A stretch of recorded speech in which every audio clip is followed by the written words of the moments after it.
That's because God is a man. So specifically, I'm not even talking truly about Old Testament and all the horrifying things because the Bible got a revision. Because everybody said, oh, we need a new revision for the Bible. We can't keep talking about how evil and cruel God is. We got to talk about the fun things about the Bible, the unity, the joy of Jesus, the New Testament, which is really cool. I've never seen somebody see a religious book and say, we need a new version of this because the old version was too evil. Well, that's messed up. We just got to revise it. I think the word of God was a little bit wrong, so we revised it. Did God decide to get nicer in the latter half of his years? Did that what happened? Not quite sure, but I do appreciate the fact that nobody talks about this revision in any true capacity. That's really fun. So I want to approach the Bible as a book for a second. Let's do that. I want you to imagine approaching the Bible not only as theology, I want you to approach it as literature shaped by the societies that wrote it. I want you to present a challenge question to people and ask them to consider whether the figure of God in scripture reflects the emotional structure of ancient male authority. Think about that for a moment. We are a patriarchal society, and patriarchal societies usually dominate and domineer themselves based on the strength of that society. They want to be able to just ward off invaders and ward off potential threats. That's how a patriarchal society works, right? The argument then begins with the observation that divine love in many passages carries the tone of exclusivity and ownership. That's what it is. It is the clearest examples that I can think of is in the book of Exodus, where the commandment reads, "You shall have no other gods before me," followed by the statement, "For I, the Lord, your God, am a jealous God." It's in Exodus 20, I believe, passages 3 through 5, and that language frames devotion as singular and absolute. A form of love that demands total allegiance and tolerates no rivals, no Shadow the Hedgehogs, nothing, no rivals, no big kahunas, nothing else.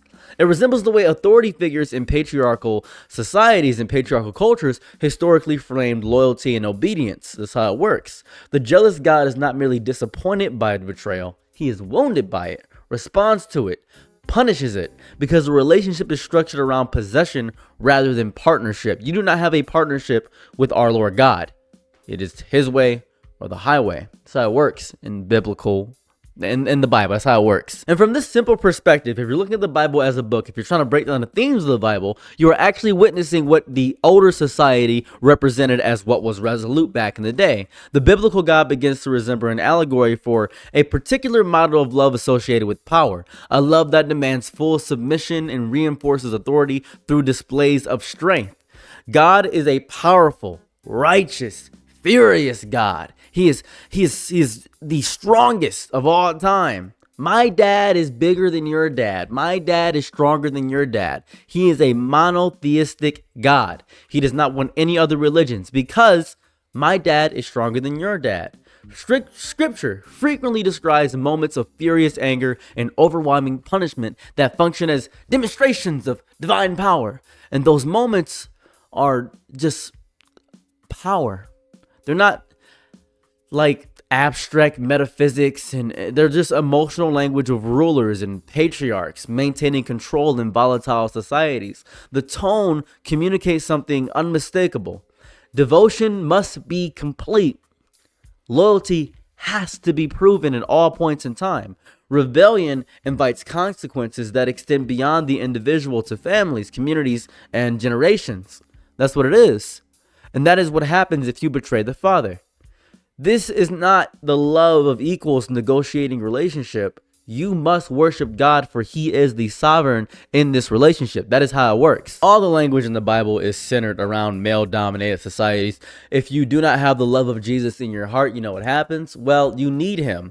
You know how they say you need a man? You need a man or else your life is incomplete. That's how it works. One of the most dramatic examples of this dynamic in general is the story of the flood recorded in the book of Genesis. In Genesis 6, 5 through 7, I believe that was what it is, the text explains that God saw the wickedness of humanity and regretted creating humankind. God had a regret. I want to point this out. In Genesis 6, God had a regret. Think about that for a moment. Our God regretted something. It led to his decision to destroy life with a worldwide flood while preserving only Noah and his family. The reasoning offered is that humanity's corruption had spread everywhere. That's what it is. Yet the narrative also presents the destruction of nearly all life, nearly all life, as the chosen response. That's what it is. Oh, you are not listening to me. You are being wicked. So I'm gonna destroy everything. That is not that love is a certain kind of love. The narrative also presents the destruction so powerfully and so cutely, so acutely. It's so strange what this narrative does. And it raises philosophical questions about responsibility, creation, and punishment. And a lot of scholars debate this for centuries. I think the flood is not some big, surgical strike against all these guilty people. It is a drowning of the entire world. This includes infants, women, children, animals, plants, a total reset. That's rage. He finds his creation unbearable to look upon. You ever have a dad that disowns you and says, I have no son, I have no daughter? Think of that for a moment. Think of getting disowned by your family, getting disowned by your community. That's what happened. That's what the flood was. It was disowning an entire people, humankind. I like to look at the Bible as a way of how societies were back in the day, because that makes sense. Historically, the narratives will emerge from cultures organized around survival. There was war all the time. It was a hierarchy. There was male authority. Because there was so much war and no eras of peace, realistically, we needed a male-centered society in order to fight, because men are really good at fighting. Men are the best at violence, period. I cannot take that away from men in any capacity. If we want a society that values peace. Yeah, let's say peace. I was going to say a different word, but I'm going to say peace. If we want a society that values peace, communication, and the furthership of our species, we would need a matriarchal society. However, we have a patriarchal society because of our obsession with war. And ancient societies have structured themselves through patriarchal leadership. Power has to be constantly demonstrated. Enemies had to be defeated. Loyalty had to be enforced through fear and discipline, because it cannot be done through a soft way. Within that environment, a God who showed fury, issued commands, and punished rebellions made cultural sense, because divine authority mirrored the structures people already recognize in kings, generals, fathers, especially in fathers. A God who reasoned, who negotiated, who treated enemies as partners and humans as partners in an ongoing conversation would have been unrecognizable to people whose daily existence depended on understanding. That's what it was. And this goes very strangely, as you notice a lot of contradictory themes between Jesus and God in certain aspects of the Bible. The divine personality reflects the human social world, because that is the only language humans had to describe the divine. It was cruelty. You can see this even with Zeus too. Think of Zeus for 1 second. All Zeus did, and this is so interesting, all Zeus did was sleep with people, turn into a goose and sleep with people, turn into a golden shower and sleep with people, because it was a very provocative society. That's what happened. That's just the reality of the world. Also, talking about Hades for a moment, Hades was a caretaker. Every soul crossed the river Styx. That's what happened. Everybody that died got 2 coins on their eyes so they could pay the ferryman to go through the river Styx. That's the reality of it. Hades, he actively was saying, yeah, I'm here to help out. I'm here to guide your souls. That's what I was doing. It wasn't even really punishment. He was just a guide to the afterlife. That's what it was. But let's not talk about, Greek mythology, Roman mythology, whatever it may be, whatever your denomination is. I don't want to get too deeply into Odin, Thor, and stuff of that variety. We're talking about Christian gods here. The framework of old society is always going to suggest that the portrayal of God as a commanding male ruler may reflect the social conditions that produce the text. A powerful father figure who distributes blessings and removes them at will fits easily within patriarchal societies where authority figures control resources and survival itself. See, gifts come from the ruler. Protection comes from obedience. That's what it was. And favor can disappear if loyalty fails, which resembles the emotional logic embedded in many ancient hierarchies. That is what it is. The relationship between God and Israel in the Hebrew Bible is just a relationship between sons and fathers. That's what it is. It's stipulations, blessings of obediences, curses for rebellions.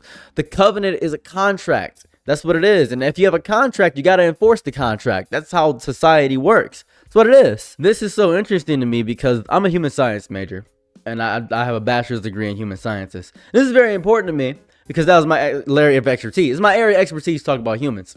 Because when you think about it, and this is so interesting, what is the purpose, and this is going to sound so wildly weird when I say this, just let me explain it. What is the purpose of a woman? Women have a biological role tied directly to the continuation of life through pregnancy and childbirth. And this experience visibly connects them to the cycle of creation and the cycles of renewal, right? That connection appears symbolically in language that describes the planet itself as a mother because nature moves through cycles in fertility, growth, and rebirth that resemble the rhythms of pregnancy and birth. Think about that. The earth brings forth life, receives the dead, and regenerates in an endless loop that mirrors the female body's own rhythms. It's very simple how that works. The connection is not even metaphorical in the way we use the word today. It's felt. That's why we have Mother Earth, Mother Gaia, Mother Nature. And if we're looking at a pure biological, without cultural influence, no cultural influence about what a woman is, if we look simply at what the biological role of all women, from a biological standpoint, the role is to continue our life and progeny. So a lot of women get to the stage in life where they say, oh, I got to have a kid. They get baby fever, all this jazz.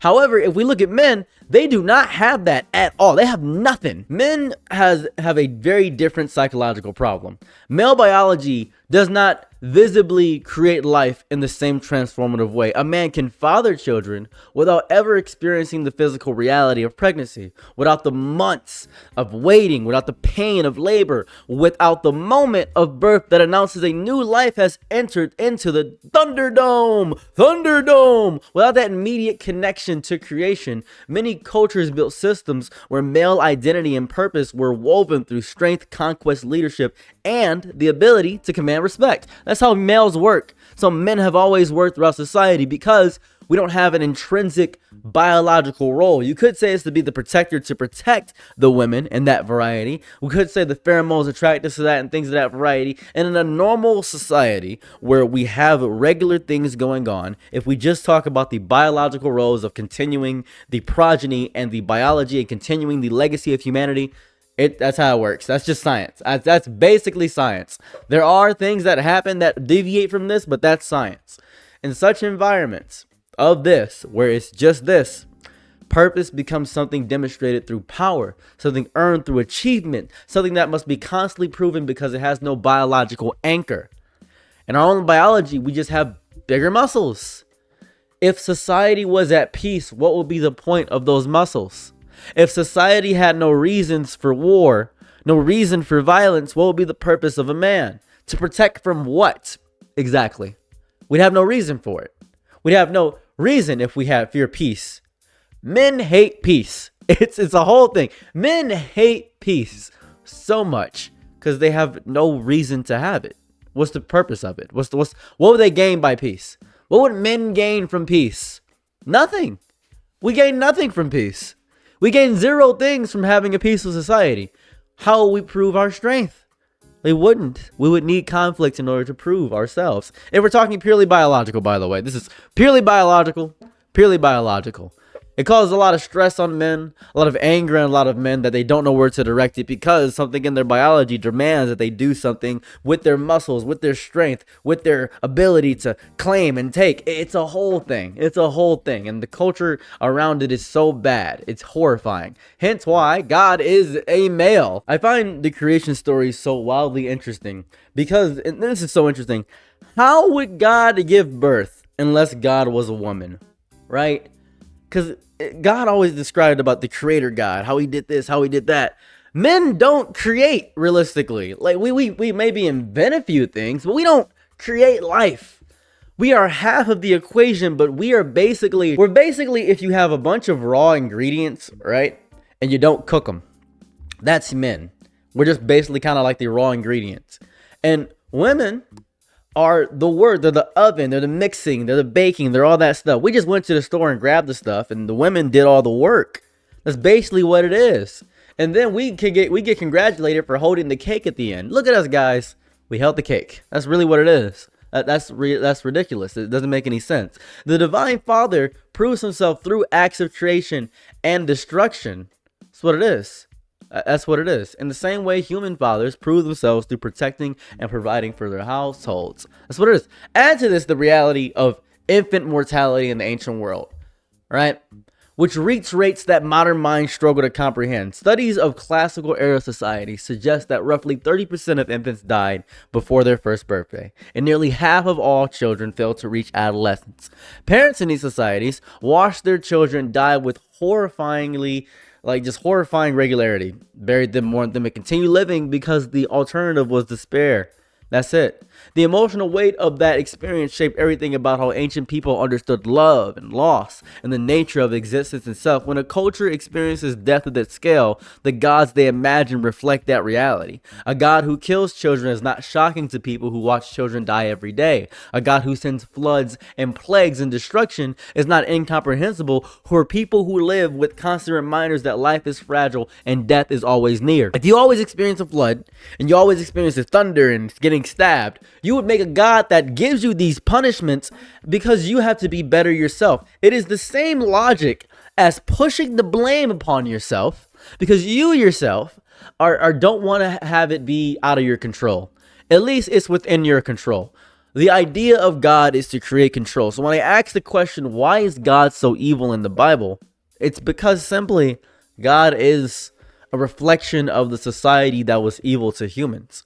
That's it. That's the biggest reason. Suffering was not an anomaly back in the day. The question for ancient people was not why a good God allows suffering. Nobody would ask that. Suffering was simply the texture of how life worked. The question was how to make sense of existence within a framework where God existed and children died, and meaning had to be constructed from available materials. The God who demands loyalty, who punishes disobedience, who shows favor to some and destroys others, is a God who makes sense in a world where survival itself is arbitrary. That's what it is. Seen through this lens, if we see God through this lens, the biblical God can be interpreted as a symbolic embodiment of a specific cultural model of modern love and perhaps authority shaped by the conditions in which the texts were written. Love in this framework demands total loyalty. Grace appears after submission, and the relationship resembles the familiar rule of a household patriarch. My house, my rules, mine. Complete obedience expected from those who live under that protection. The jealousy of God is not some strange, weird personality quirk. It's a reflection of how love was understood in those societies. To love another God was to betray your entire community that sustained you. A breaking of the covenant that held everything together. That was the society back in the day. That's how it worked. Whether you ultimately accept or reject what I'm saying, that is meagerly unimportant to me. I am simply explaining the context of the Bible. The question itself opens a powerful discussion about how culture, psychology, and history influence the way societies imagine the divine. To us, God may be maybe a little bit messed up. Maybe he's a little bit fucked up. Who knows? The Bible does not descend from heaven. I don't think that's true.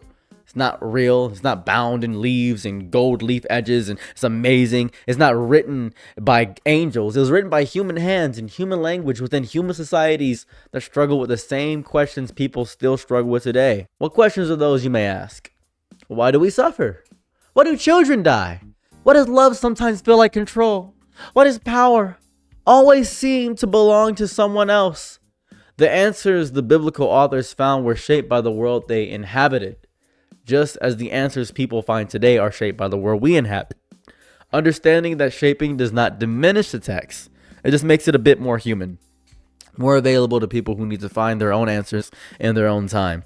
I believe a horrifying level of spiritual psychosis can arise from a lot of people who often think of the Bible as the end-all be-all, the text that will save their life and change everything. And if you open your heart to Jesus, you will have a simple answer. I find this so disingenuous to the framework of the Bible, because the Bible has never been simple. Finding a simple answer is so childish. You just gotta have faith. You just gotta believe. I am so confused by why we still listen to the Bible and don't update it. We should update the Bible. I think we should revise and update the Bible. We should make a newer testament or the Neo Testament, maybe something bigger and better, because we need a modern myth that reflects society. But because the people take the Bible literal, people take the Bible as a literal book, people often are gonna listen to this very old book because it does not reflect. It doesn't even close to reflect the society that we have now. We could have a society. We have communication. We can talk to each other. We have a society where we could all have one central universal language that doesn't have any flubs or mess ups. But no, we choose to have different languages to mess things up. We could have a society, a beautiful society that enables everyone to work together. We could have a society that we could have heaven on earth with. We choose to have wars. We choose to fight over resources that are plentiful if we all shared them. We choose to do these things because a lot of people still live in that old framework. And if we had peace, men would have no purpose. The biggest reason why we have society as it is right now. Very confused by how we live our world. But that is my answer to why is God so evil in the Bible. It is because it gives humans purpose. It explains the situations and societies that happened back in the day. It's because God is a man. Men are, by nature and by purpose, by design, by culture, violent. I'm not saying they're evil or mean or spiteful. I am saying they have to be violent to protect, because this is a society that has been created and crafted by the hands of men. That is what it is. Often question that happens a lot of time, I think about this a lot, is, well, men need to be strong to protect women. And then women say, protect them from what? That question always haunts me. Because we're protecting women from other men. Because we know how men are. Protecting women from the dangers that we men have created to give ourselves purpose. It's very interesting. So it's a self-eating loop. It's a self-fulfilling prophecy. It's very odd. Very odd the way it works. Very odd. Anyways, let me know your thoughts about my rant here in the comment section down below. Let me know how you feel about things, or if I changed or removed you in some way. If you want to support me, I have a Patreon. It is very nice if you appreciate my Patreon. It's $1 a month, and it's in the description. If not, keep on about your day and have a lovely day. Hopefully you like, comment, or maybe subscribe. I'm out. Peace. Bye. Good night, be my lover. Happy to try what you need. Your world, I love to live in it. I love the ride when you're free.